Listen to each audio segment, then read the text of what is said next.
Media మిత్రులకు నమస్కారం. BRS party 25 సంవత్సరాలు పూర్తి చేసుకున్న సందర్భంగా ఎల్లుండి 27వ తారీఖు నాడు వరంగల్లో రజతోత్సవ సభను ఏర్పాటు చేయడం జరిగింది. మరి రజతోత్సవ జరుపుకున్న సందర్భంగా రాష్ట్రం అంతా కూడా గత 15 రోజులుగా ఒక పండుగ వాతావరణం ఏర్పడింది అన్ని గ్రామాల్లో. మరి ఈరోజు ప్రజలందరూ కూడా ముఖ్యంగా టీఆర్ఎస్ పార్టీ క్యాడర్తో పాటు ప్రజలు కూడా కేసీఆర్ సభకు మేము కూడా వస్తాం, కేసీఆర్ వస్తాం, కేసీఆర్ మాట్లాడతామని దిశగా రాష్ట్రం అంతా ప్రజలు వస్తూ ఉన్నారు.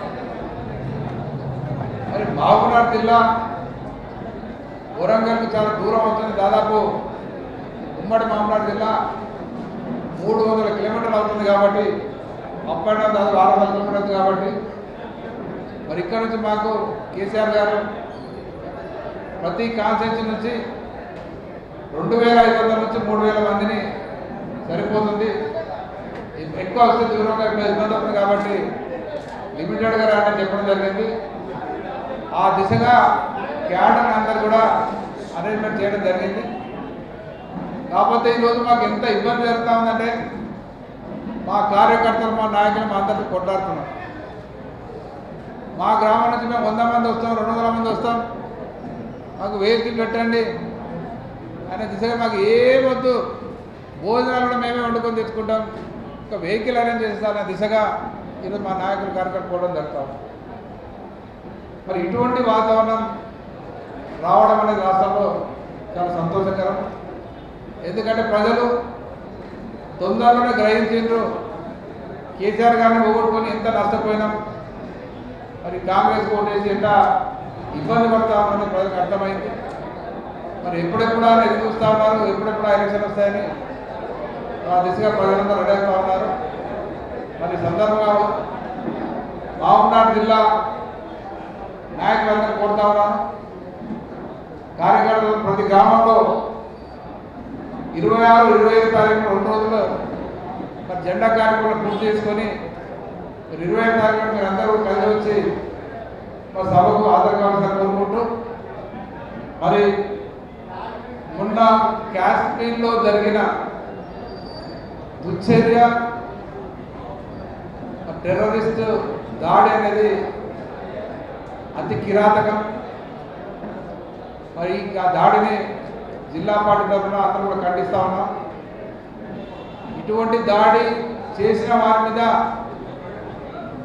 కఠినమైన చర్యలు యాక్షన్ తీసుకోవాలి, వాళ్ళు శిక్షించాలని ఈ సందర్భంగా కేంద్ర ప్రభుత్వాన్ని కోరుకుంటూ టీఆర్ఎస్ పార్టీ తరఫున ఈ దాడిని మొత్తం రాష్ట్రం అంతా అందరూ కూడా మా నాయకులు కార్యంగా ఖండిస్తూ ఉన్నారు. జిల్లా నుంచి అందరూ కూడా ఖండిస్తామని తెలియజేస్తూ ఇటువంటి సంఘటన పునరావృతం కాకుండా ప్రతి ఒక్కరం పార్టీలకు, మతాలకు అతీతంగా కలిసికట్టుగా మరి ప్రభుత్వానికి అండగలవాల్సిన బాధ్యత సందర్భం ఉంది కాబట్టి ఆ దిశగా అందరూ కలిసి మరి మద్దతు ఇద్దామని కోరుకుంటూ మీ అందరూ కూడా నమస్కారం. జై తెలంగాణ. కాశ్మీర్లో జరిగినటువంటి దాడి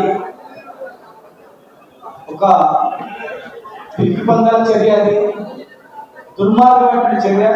ఈ ప్రపంచంలో అత్యంత కిరాతకమైనటువంటి చర్య అది. దాన్ని పూర్తిగా మేము ఖండిస్తా ఉన్నాం. ప్రభుత్వాన్ని కూడా మేము అడుగుతా ఉన్నాం, 4 సంవత్సరాలుగా ఆర్మీ రిక్రూట్మెంట్ పనిచేసింది, వెంటనే రిక్రూట్మెంట్ స్టార్ట్ చేయండి. 4 సంవత్సరాలు ఎంత భర్త అయ్యారో అంత రిక్రూట్మెంట్ చేయండి.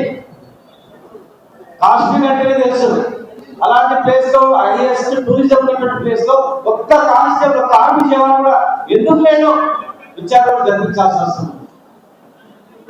హైయెస్ట్ టూరిస్ట్ వచ్చే ప్లేస్ లో ఒక్క ఆర్మీ జవాన్ లేకుండా, రక్షణ లేకుండా, ఆర్మీ రిక్రూట్మెంట్ లేకుండా మరి దానికి బాధ్యులైన వాళ్ళని యాక్షన్ తీసుకొని రిక్రూట్మెంట్ చేయాలని, పునరావృతం కాకుండా దీటైనటువంటి సమాధానం కూడా చెప్పాలని ఈరోజు ఈ రాష్ట్రంలో తెలంగాణ ప్రజలు ఎప్పుడెప్పుడు ఎప్పుడు కేసీఆర్ వస్తున్నారని తెలుసుకున్నారు. రైతుల కోసం ఇలా ఇక్కడ మీటింగ్ పెట్టాం, ఇక్కడ ధర్నా జరుగుతుంది మహబూబ్నగర్లో, జనగాంలో, వరంగల్లో, ఖమ్మంలో ఒట్ల కొనుగోలు కేంద్రాల దగ్గర సంచులు జరుగుతున్నాయి. కొనుక్కునే నాసులు లేదని చెప్పి ఆ రోజు మేము కొన్న వారం రోజులు అకౌంట్లో పంపించేవాళ్ళం. ఇలా దూర సంచులు లేవు, కొనుగోలు కేంద్రాలు లేవు, వరంగల్లో అడిగి నాసులే లేవు. మళ్ళీ మహబూబ్నగర్ జిల్లా 2014 కన్నా ముందు వలసల జిల్లా బొంబాయి, పూనా, దుబాయ్ పోయే పరిస్థితి మనం ఏర్పడ్డాం. రైతుల ఆత్మహత్యలు మళ్ళీ వదిలేని యువకులు ఎక్కడ వాళ్ళ భక్తులు కానీ మా పెద్దపల్లి నుంచి భక్తులు లేక దుబాయ్లో చెప్పుకుంటున్నాము. దుబాయ్లో చెప్పుకున్న వాపస్ అవ్వకపోతున్నారు. మళ్ళీ 2014 కన్నా పునరావృతం అవుతా ఉన్నాయి. వెంటనే మళ్ళీ కేసీఆర్ గారు వస్తేనే ఈ రాష్ట్రం బాగుపడుతుంది నమ్మకంతో లక్షలాది మంది రేపు బతుకుతా ఉన్నారు.